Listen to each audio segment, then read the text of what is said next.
It's a privilege for me to be here. I confess that I've been a little nervous about doing something that I've been doing for so long, and what overcame the nervousness was the realization that I was in a place where I'm loved, and so I don't have to worry. When we reached the steps leading up to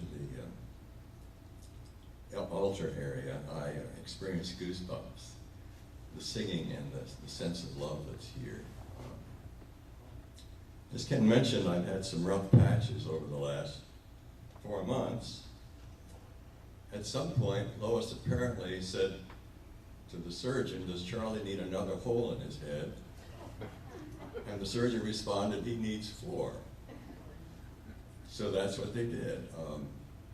In the weeks of my recuperation, I gave new meaning to the phrase, "Bald is beautiful."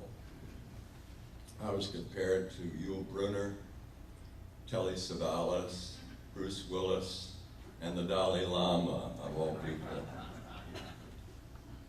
But given what I've been through, as I say, I was a little nervous, but think of what faith and courage it took for Ken Gill to invite me to this moment of high privilege. And just as equally give me credit for a lot of courage and faith to accept the invitation. Love is the easiest word to preach about, and at the same time it's the most difficult. If you think of the Gospels and all that they tell us about the life and ministry of Jesus, you could say the New Testament, the Gospels, are a series of love stories. And then if you go beyond and start reading the letters of Paul, you realize that religion is all about love letters. St. Paul, in that famous passage that Ken referred to, describes what love means. And he ends with these words, as you well know. He says, in effect, everything passes away, everything decays. But there are 3 things that last: faith, hope, and love. And the greatest of these is love. Love is tough to preach about because it involves bad news. As Christians, you and I are called to love highly unlovable people. That's the bad news. The good news is that when we know ourselves to be most unlovely and most unlovable, that is precisely when we are surrounded and empowered by the love of God. My medication gives me a dry mouth. Will you forgive me,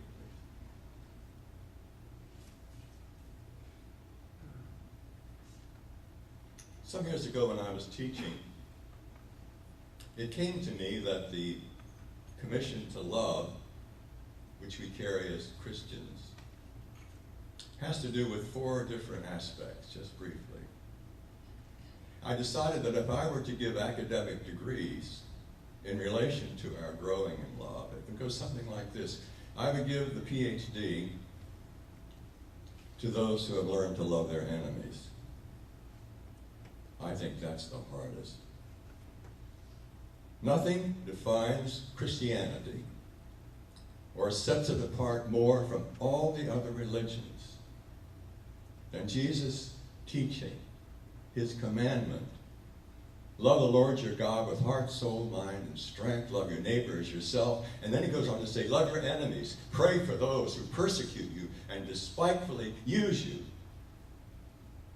And 2/3 of the world responds, you're crazy.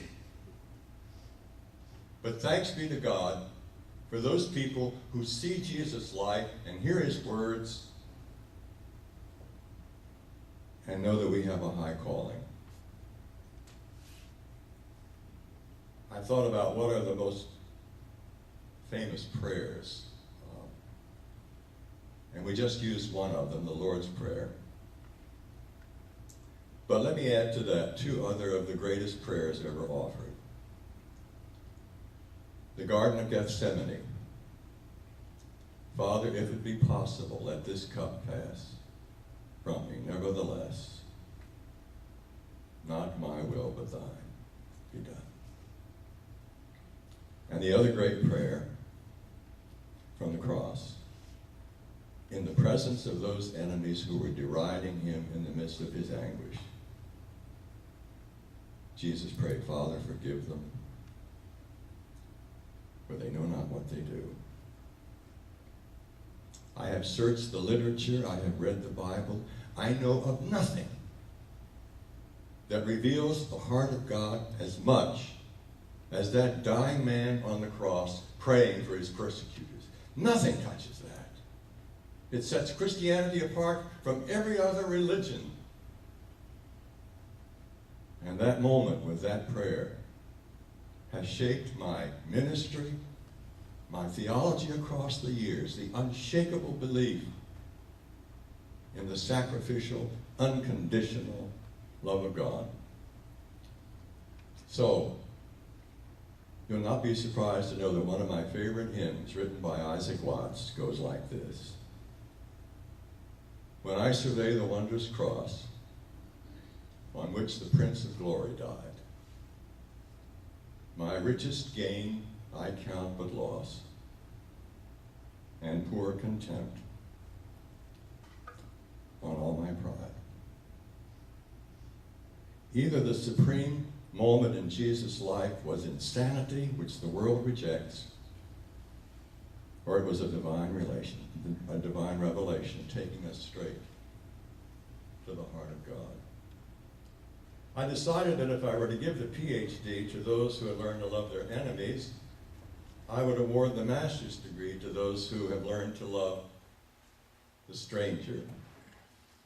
Maybe you know this. In the Old Testament, Abraham and Sarah on a given day saw two men approaching. They opened their doors of their tent. They gave them every consideration. And later they discovered, guess what? Those two strange men were angels who had come to give them a blessing. St. Paul picks up on that theme later in the New Testament when he says, practice hospitality to strangers, because many thereby have treated angels, have received angels unawares. Sorry I lost that up. For many thereby have entertained angels unawares. Think of the xenophobia of our time, fear of strangers. We're told that documented Muslims are entering this country with the hope, with the intent to take over our society and change everything. We are told that the undocumented Mexicans who come here are damaging our economy, taking jobs away from many Americans.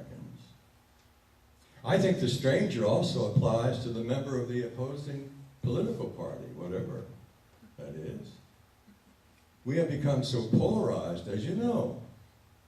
I don't know that we can still say one nation under God, because we may be two or more. There are the red states versus the blue states. And the more we seek out the companionship of those who agree with us, the more we cut ourselves off from those who don't. And in the absence of that dialogue, how shall we learn? How shall we come to understanding?